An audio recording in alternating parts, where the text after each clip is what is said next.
Bismillahirrahmanirrahim. Assalamualaikum warahmatullahi wabarakatuh. Saya Nevanur Zakiyah dengan NIM 2350191176. Saya di sini akan mempresentasikan terkait dengan spektrofotometri UV visible. Baik, berikut ada topik bahasan atau pertanyaan yang akan saya bahas pada presentasi kali ini. Yang pertama, jelaskan prinsip dasar metode spektrofotometri UV visible. Prinsipnya sendiri yaitu berdasarkan absorpsi energi cahaya oleh molekul-molekul pada daerah sinar UV atau sinar tampak yaitu visible. Selanjutnya ada senyawa yang dapat dianalisis oleh spektrofotometri UV visible.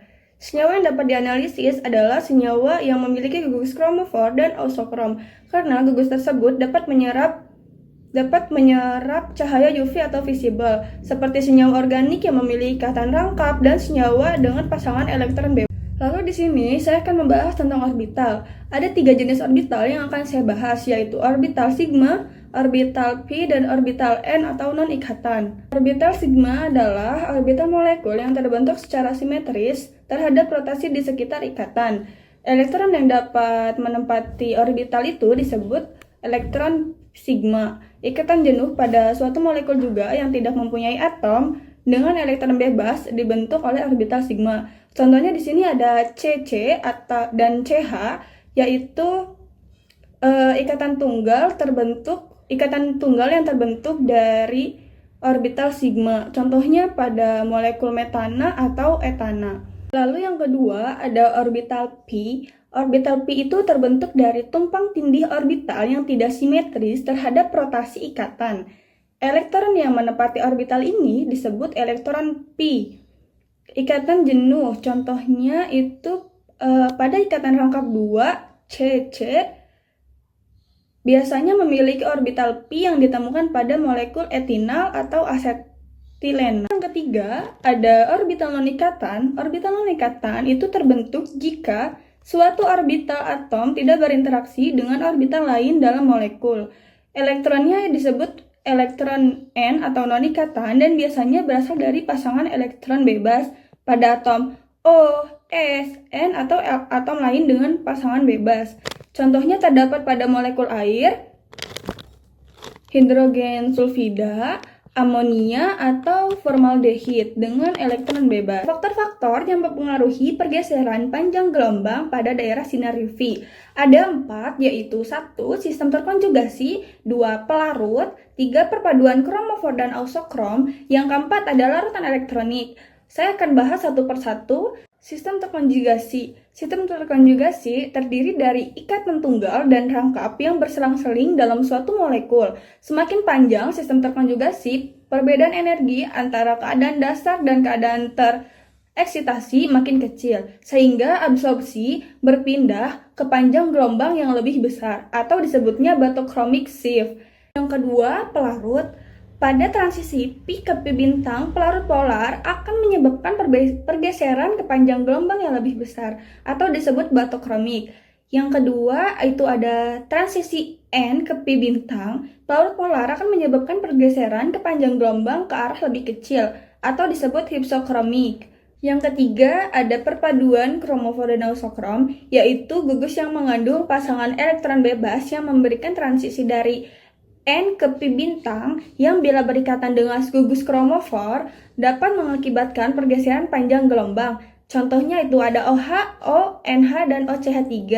Terikatnya gugus ausokrom pada gugus kromofor akan mengakibatkan pergeseran bila pita absorpsi menuju panjang gelombang yang lebih besar, atau pergeseran merah sama dengan pergeseran batochronic, disertai dengan peningkatan intensitas efek hiperkromik. Terakhir, yang keempat ada lingkungan elektronik, yaitu lingkungan yang berlainan dalam molekul mempengaruhi antaraksi antar orbital. Bila antaraksi orbital bertambah, maka panjang ikatan kimia yang terbentuk akan berkurang, dan sebaliknya, perbedaan energi antara orbital molekul ikatan dan anti-ikatan bertambah. Pada senyawa yang mengandung halogen, semakin elektronegatif halogennya, maka interaksi antara orbital meningkat. Akibatnya perbedaan energi orbital molekul ikatan dan anti-ikatan bertambah atau disebut hypsochromic.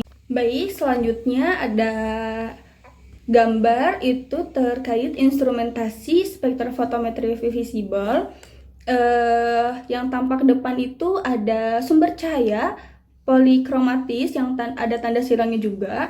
Itu merupakan sumber sinar polikromatis berfungsi sebagai sumber sinar polikromatis dengan berbagai macam rentang panjang gelombang.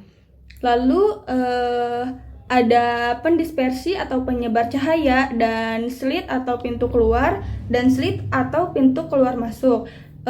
Gabungan dari ketiga alat itu atau instrumen itu termasuk ke dalam monokromator yang berfungsi sebagai penyeleksi panjang gelombang, yaitu mengubah cahaya yang berasal dari sumber sinar polikromatis yang tadi menjadi cahaya monokromatis.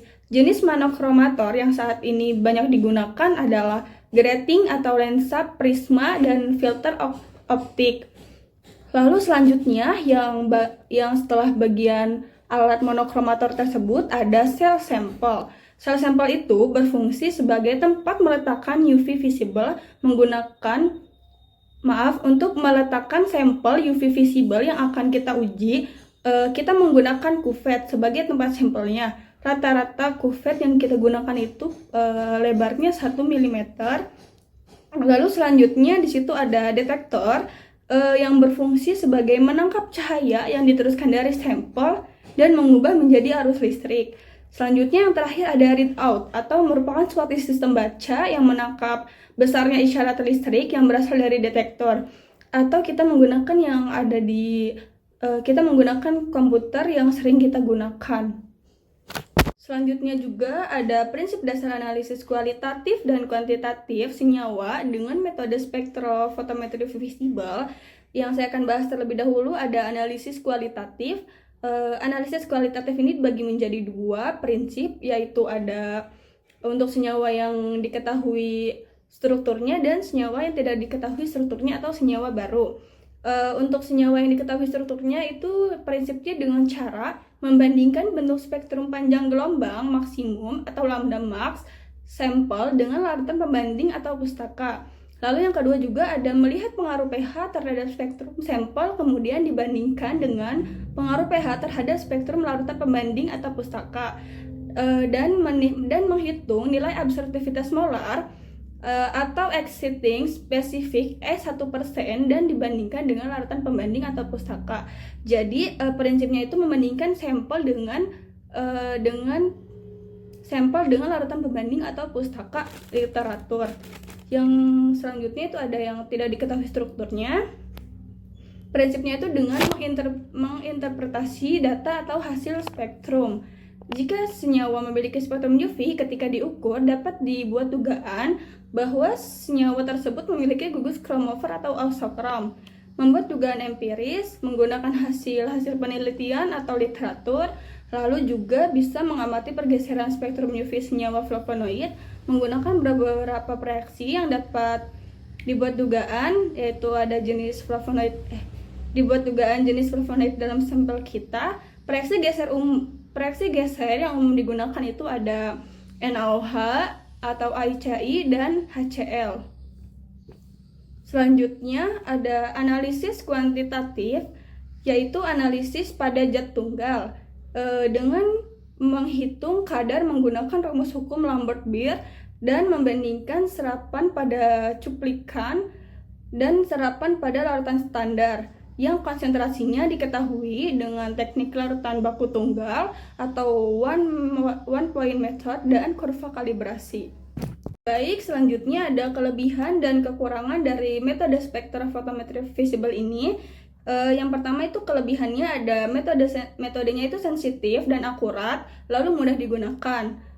Untuk kekurangannya itu hanya dapat mengukur sampel yang memiliki gugus ausokrom dan kromofor, lalu cocok untuk sampel yang keadaannya tunggal atau senyawa tunggal. Baik, terima kasih. Apabila ada salah kata atau kekurangan dalam penyampaian materi yang saya sampaikan, mohon dimaafkan. Wabillahi taufiq wal hidayah. Wassalamualaikum warahmatullahi wabarakatuh.